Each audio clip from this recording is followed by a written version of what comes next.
Hello everybody, and welcome back to more of the NCAA 13 Dynasty.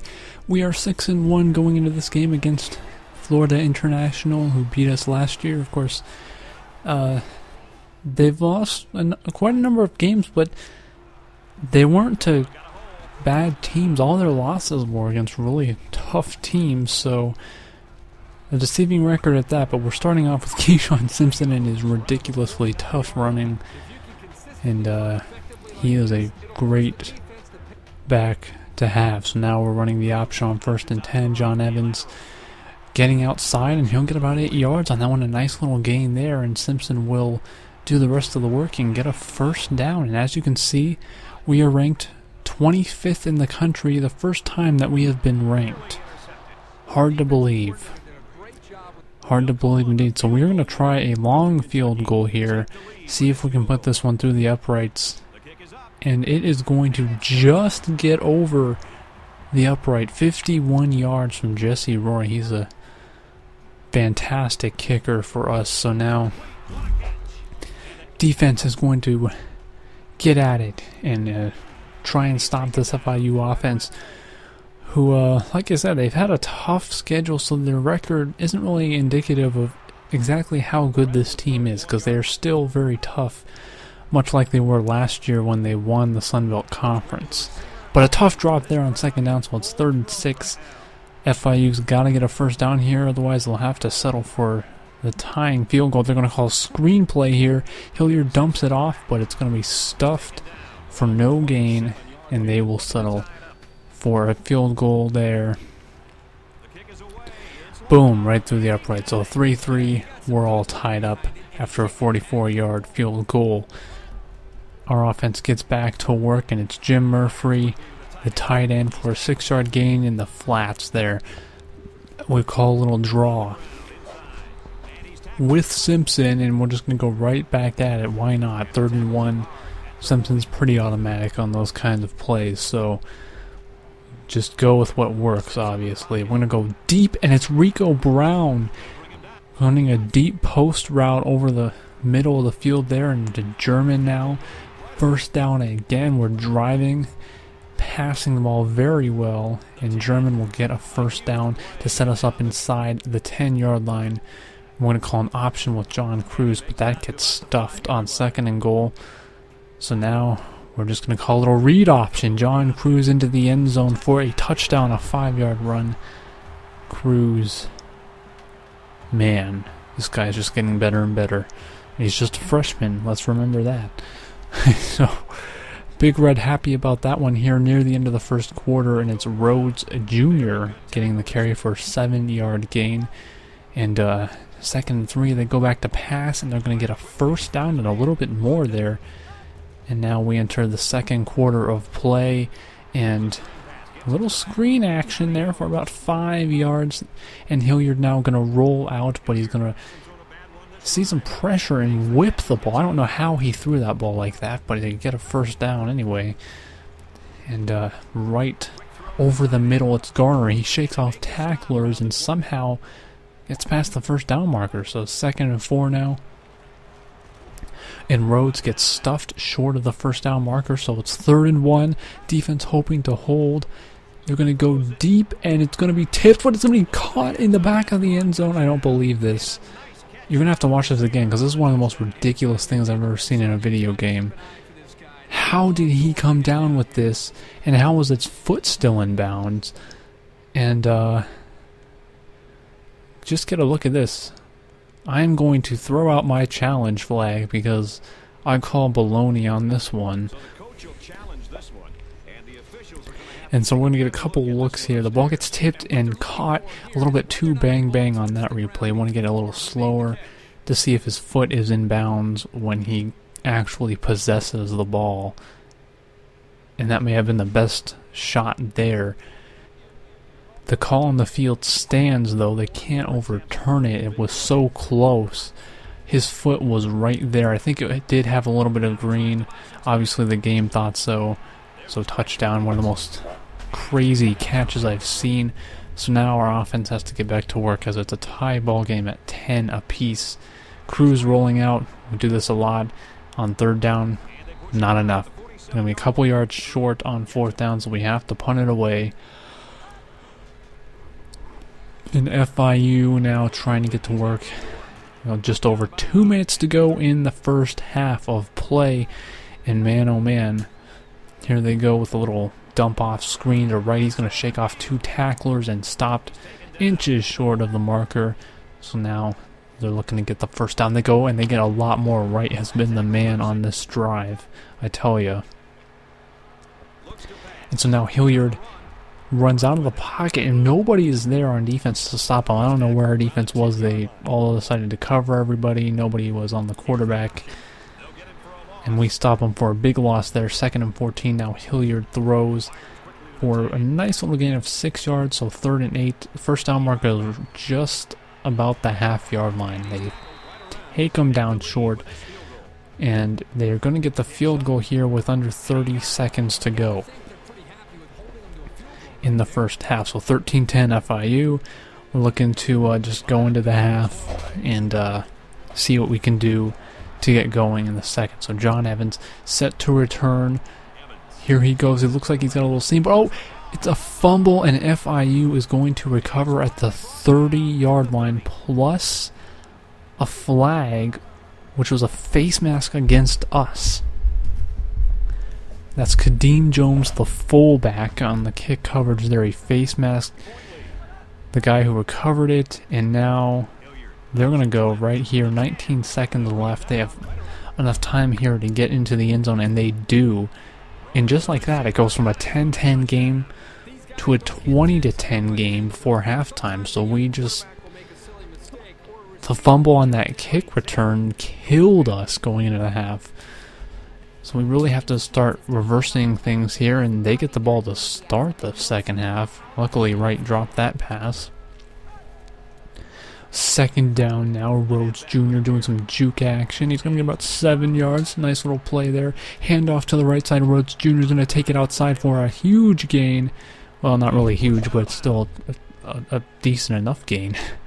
And nobody is out there to cover the halfback. Nobody. He was wide open. They'll call a toss play out to the left, but our defense stuffs it for a 2-yard loss. So 3rd and 12. Around midfield, Hilliard looking deep. He's going to overthrow his receiver by just a little bit, so our defense holds. And it's time for the offense to get in there and start making some plays. Pardon me, I had to yawn. And John Evans with some tough running. He's going to probably be our starting halfback next season once Keyshawn Simpson has graduated. Cruz shakes off a tackler and is going to slide after he gets the first down. And your 25th ranked Hilltoppers are starting to move down the field. Rico Brown right across the middle there for a good chunk of yards. Draw play to Simpson, but it is stuffed at the line of scrimmage. In fact, a loss of 3. And so now Cruz is going to look, and where was he throwing that? I don't know where that ball was going, so we're going to try to settle for the field goal here. It's right down the middle, no problem for Jesse Roy. And so now we jump ahead to their next drive, 3rd and 4. Our defense has to come up with a stop, but Grinder's there to make the catch and keep their drive alive. And hoping to, FIU wants to get at least in the field goal range to keep it a 2-score game. So now we're coming with the blitz right up the middle. He is sacked. Hilliard gets thrown down on the play, and it's 2nd and 13. Looking for the sideline, and he hits his receiver for a first down. His receiver barely kept the foot in bounds. Now here, 4th quarter action. Why did I say it like that? I don't know, but we get a sack on 3rd down, forcing 4th and 9, the field goal. And is it going to be good? No, it sails to the left. Maybe a little bit of a home field wind advantage there, pushing that ball to the left, so it is still a 7-point game. And the Hilltoppers would love to go down here and tie it up at 20. So Cruz trying to lead his team down the field little by little. 2nd and 6 now. Another draw play. John Evans gets pushed forward. He gets launched forward. And Keyshawn Simpson will clean it up there to get the first down. Now out of the shotgun, run a little play action. Jim Murphy nice little gain there. He's good on those little flat routes to the outside, but now Cruz looking. Joel German just flat out drops the ball there. I don't know what happened, but we're going to go for it on 4th down. Just under 4 minutes to go. Simpson has all kinds of room to run. Simpson first down and a lot more inside the 20-yard line now. And the Hilltoppers looking to go down. He's going to find Rico Brown inside the 5-yard line. 1st and goal now. Keyshawn Simpson trying to get into the end zone. He does pick up a couple yards there. Cruz trying to sneak it. So 4th and goal. And Kadeem Jones gets the touchdown. It was all or nothing in that 4th and goal situation. So 2 4th downs on that drive, and we convert. Clutch play to tie the game at 20 apiece with under 2 minutes to go now. The Hilltopper defense gotta get in here. Gotta stop them. 1st down, they're gonna find Rhymes on the sideline. They love those sideline routes, and they've been working all day. Hilliard now, they're on the better side of the 50. He gets hit as he throws, almost intercepted actually there. But 2nd and 10 now. Hilliard with all day to throw. He's got a wide open Coleman who tips it to himself. Unbelievable. 2nd and goal now. Rhodes Jr. stopped at about the 3-yard line. It's 3rd and goal for the Florida International Golden Panthers, and we're lucky there was not an offside called there. Hilliard would be sacked. We call a timeout. 4th and goal. They'll settle for the field goal. 47 seconds left. They take the 3-point lead. So now Western Kentucky, the moment of truth. It's Tyler Higbee. He's got it. The 40-yard line. Tyler Higbee, huge gain. 37 seconds left. We have 1 timeout. And who is going to be here over the middle of the field? It's Tyler Higbee again at the 20-yard line, picking up huge yards from Mr. Higbee. And for the 3rd time in a row, Higbee is open. And now time is ticking, 20 seconds. John Cruz, the freshman quarterback, is going to look for Joel German over the middle, but the linebacker, I did not see the linebacker there. I thought he was going to come in for the blitz, and instead he hung back, and that interception killed any hope of a last-second victory. The 25th ranked Hilltoppers fall, and our first ever time being ranked, we lose, and FIU seems to have our number. As you can see here, we almost had that game won. A bad throw, bad decision. I did not see the linebacker there. It was one of those things where I was keying in on a receiver and I just didn't even realize there was somebody there. So poor decision. Poor decision by me. It's a dumb mistake, but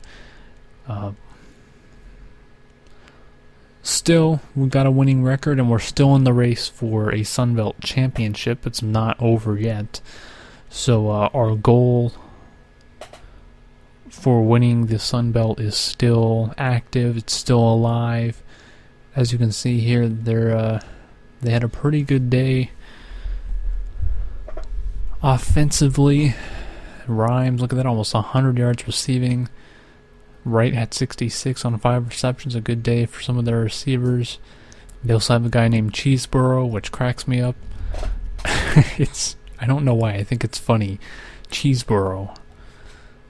It's just a funny name. But anyway. Yeah, it was a tough game. I don't know what it is with FIU. I can't seem to beat this team. We lost last year in a tough game, and this year almost had it there. But as you can see, typically, we run for lots of yards. I run lots of running plays. It's how I roll. I shouldn't have to state this now. You guys know how I play. But 2 turnovers to 0. I mean, that's, if nothing else, turnovers are some of the most indicative stats in football. But there you go. There's the conference standings right now. As you can see, we have UL Lafayette. They will be our final game of the season. So if we can win the rest of the games up to that point, we will have a shot at the conference championship if we can beat them. And so there you can see both FIU players got offensive and defensive Players of the Week for the conference. Hope you guys enjoyed it, and we'll see you all around next time.